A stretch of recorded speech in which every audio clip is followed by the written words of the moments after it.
What's up? Change of scenery. So I'm currently at a park, and I actually got. I have a lot of experiences with this specific park. That kind of that some are sucky, but most of them are pretty good. This is just a park where I'd come to smoke weed with some friends, or either smoke alone. There are a few people here, but fuck it, the world's ending. So why should we care what people have to say or think about us or anything? It's like you're gonna die. You're gonna die, you're gonna die, you're gonna die, I'm gonna die.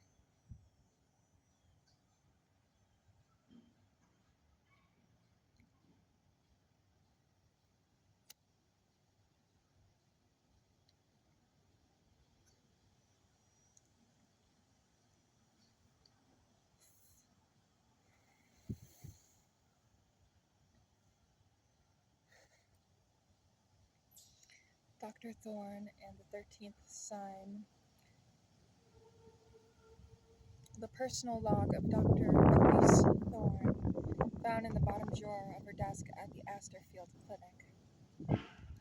Patient 0, born today, a newborn, a perfect little girl. It always makes me think of the blueprint. The miracle isn't in the grand design, but in the infinitesimal details. I started this log to remember that, not just the pathologies, but the poetry.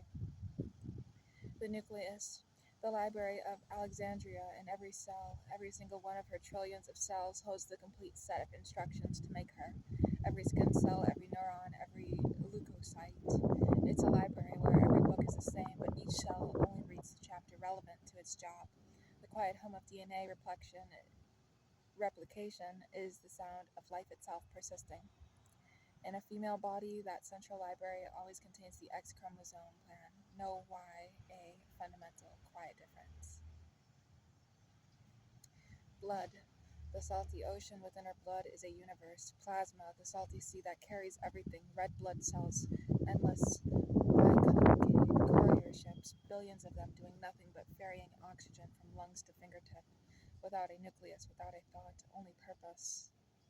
White blood cells are her standing navy, her personal guardians. They patrol, they remember past invaders, they sacrifice themselves in violent microscopic battles we call inflammation.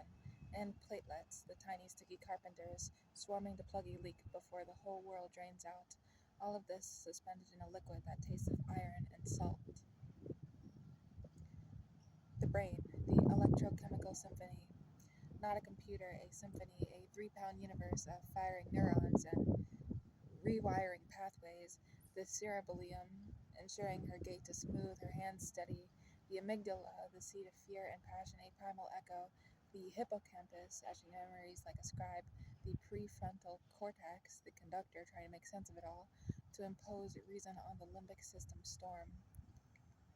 In a female brain, the corpus callosum, the bridge between hemispheres, is often broader, a physical propensity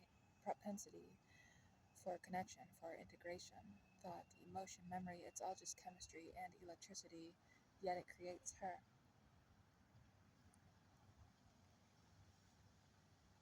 The ovaries and uterus. The cyclical cosmos, the ovaries are not just organs, they are timekeepers. They are a cosmos of potential holding hundreds of thousands of primordial follicles, each a tiny moon containing a single immature egg. Each month, a tide of hormones, estrogen, progesterone, swells and recedes, orchestrated by the pituitary gland. One follicle triumphs, releases its ovum. The uterus, a hollow, powerful muscle, repairs. Its endometrium thickens into a lush, blood-rich bed ready to nurture potential life. If that potential goes unfulfilled, the tissue is shed, not a failure, a renewal, a monthly testament to resilience and preparation. This cycle is a core metabolic process, not a pathology. It influences everything from brain chemistry to bone density. The heart, the relentless muscle, a fist-sized engine of striated muscle. It doesn't tire, it contracts, relaxes.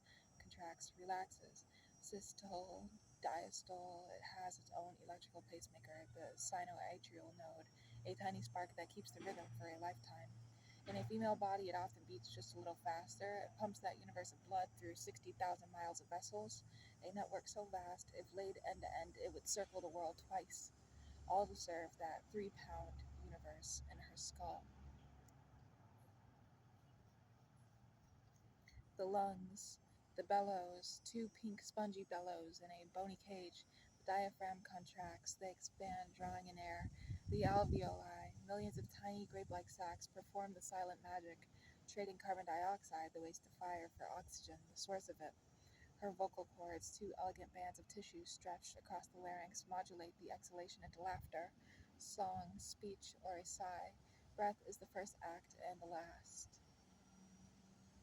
The skin, the frontier, her largest organ, the border between the self and the world. It keeps the ocean of her blood in and the world's pathogens out. It regulates temperature with sweat. It feels the sun's warmth and the sting of the needle.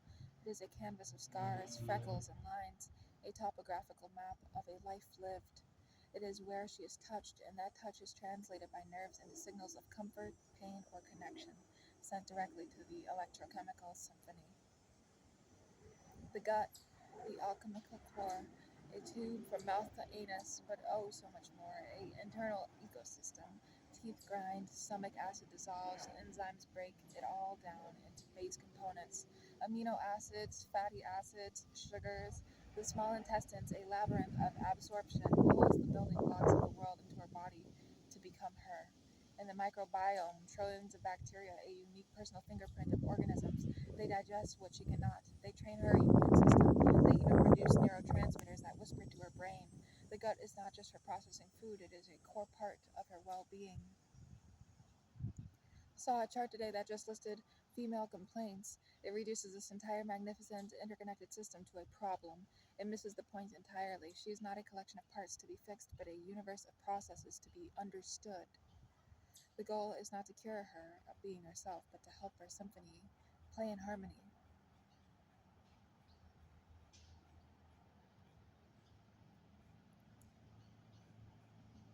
And now I have the 13th sign, which is a astrological story with 10 chapters in it.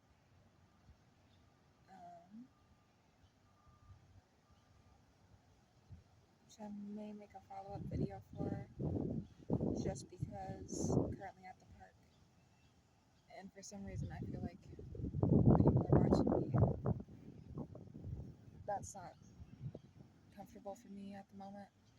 But we'll see you guys very soon in the next video, the 13th sign. Thanks for watching.